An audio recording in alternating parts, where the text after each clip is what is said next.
Hi, my name is Lathan Lewis. I'm an SVP of Engineering at Trilogy, based out of North Carolina. My team is about 24 members right now. They have two roles. They do software design, but they also help design the factory process that we use. The inputs that they get, what processing they do to process those inputs, and then what the output looks like. They're in charge of making sure our whole factory runs well with high quality and highly efficient.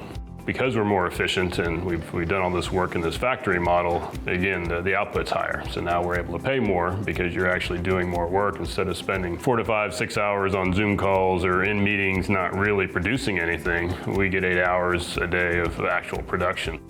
Most companies don't go to that extreme. They could just react and have a meeting and people can get together and then figure out what they're going to do. But it's, again, inefficient, and then it requires tight collaboration and you just lose all the flexibility.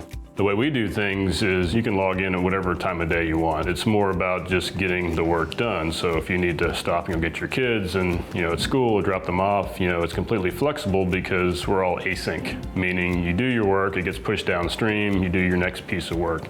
You don't need to be on that call at 3 p.m. every day. It gives you the ability to have better work-life balance. It's let me move from Dallas, Texas, which is both hot and very crowded now, to Boone, North Carolina, where there's stuff you can go do outdoors. Being able to move and live wherever you want kind of changes some things you do together as a family.